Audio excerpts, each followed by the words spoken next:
Alors, pour parler de mai 68, mai 68,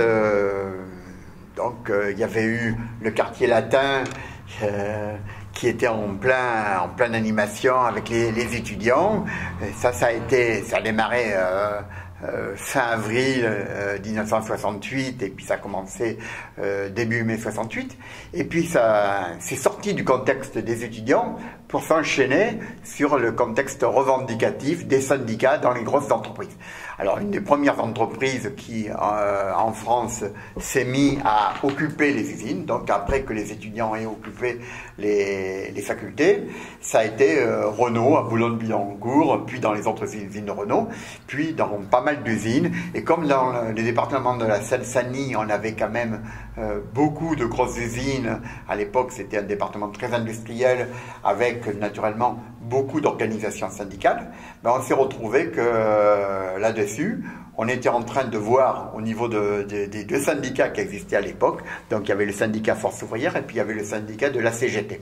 Et donc on était en train de se dire, on voit toutes les entreprises autour de chez nous qui sont en train de décider l'occupation pour essayer d'obtenir des satisfactions à leurs revendications.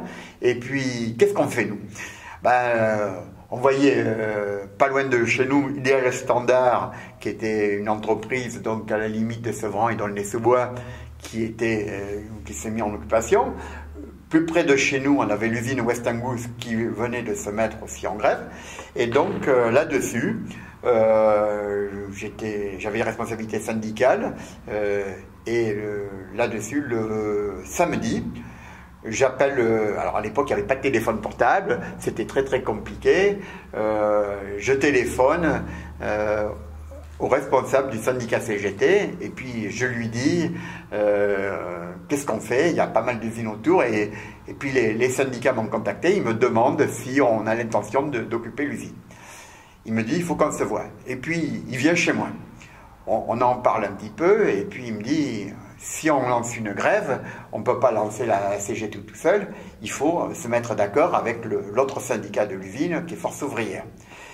Là-dessus, on se donne rendez-vous le dimanche matin, il revient, alors lui il habitait à Gournay, il revient, il s'appelait Paul Plantec, il revient chez moi, j'habitais à Sevran, juste dans le quartier de Frainville, et puis je lui dis, écoute, je sais où habite Francis Lafontaine, qui est le secrétaire du syndicat de Force ouvrière, on va aller le voir chez lui. On arrive chez lui, on sonne à son pavillon, son épouse nous ouvre et elle nous dit « Ah, il n'est pas là, il est parti à la messe ». Qu'est-ce qu'on fait? On part à l'église, la messe venait juste de commencer. Et on rentre dans l'église pour aller le chercher, pour lui demander d'occuper l'usine. Et entre deux prières, il est sorti dehors, on a un peu parlé, et sur le principe, il était d'accord.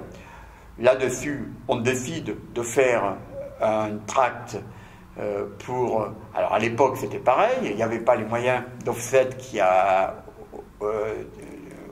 d'aujourd'hui. On travaillait en typographie, et quand on voulait faire un tract, c'était ce qu'on appelait les stencils qu'on faisait à la main avec des vieilles machines à écrire, du moins vieilles, aujourd'hui ça paraît très très très vieux, des machines qui imprimaient sur des stencils. Finalement, on arrive à imprimer un tract, appelant à un rendez-vous qui avait lieu le lundi matin à 9 h sur le rond-point Georges Haussmann, donc juste à l'entrée de l'usine. On demandait à tout le personnel de ressortir à 9 h et en disant on a plein de revendications, c'est l'occasion de les faire avancer, les autres usines sont en grève, il y a un climat partout et ça serait dommage de ne pas profiter de ces circonstances pour pouvoir obtenir une avancée sur nos revendications. Là-dessus, les grèves n'étaient jamais fortes puisque l'usine était paternaliste, donc les gens n'aimaient pas trop les syndicats, n'aimaient pas trop faire grève, mais compte tenu quand même que c'était un climat qui était en train de se généraliser partout, que les rares chaînes de télévision qu'il y avait à l'époque commençaient à parler quand même pas mal de ces grèves, le personnel a dit tiens, je ne fais jamais grève, mais ce jour-là je vais venir au métier. Et puis, dans un climat de voir qu'il y avait beaucoup de monde qui venait, on le voit sur la photo. On était d'habitude 20 ou 30 à faire une grève, 20 ou 30 grands maxi. Quand on a vu qu'on était assez nombreux, tout le monde a cru que ça pouvait faire bouger les choses et dire c'est l'occasion donc de se lancer aussi dans l'action.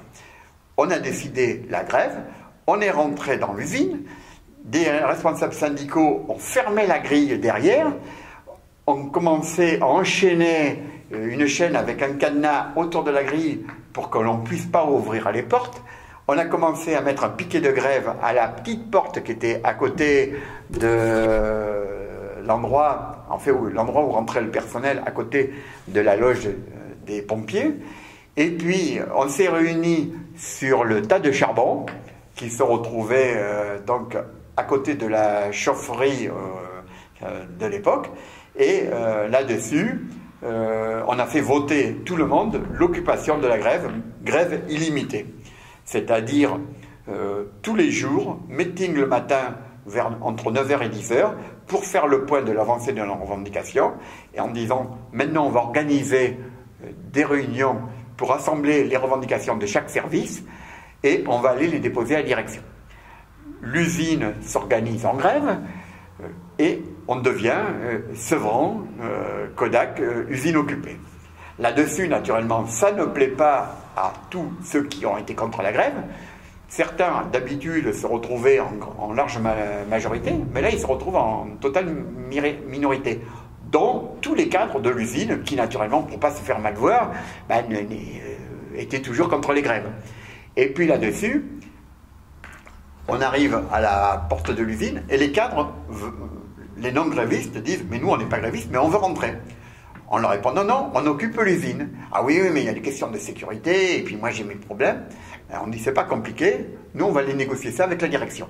On monte à la direction, on dit, voilà, vous avez des cadres qui veulent venir, nous on occupe l'usine, nous on n'a pas envie qu'à l'intérieur de l'usine ça devienne un conflit entre les grévistes et les non-grévistes.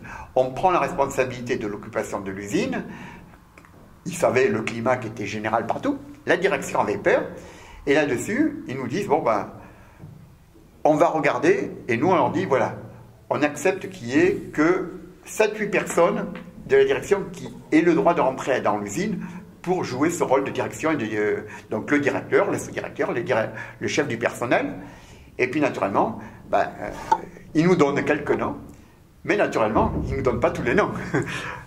On revient à la porte de l'usine, et on affiche la liste faite par la direction des gens qui sont habilités.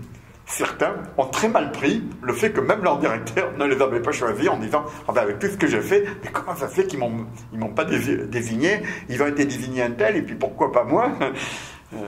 Voilà.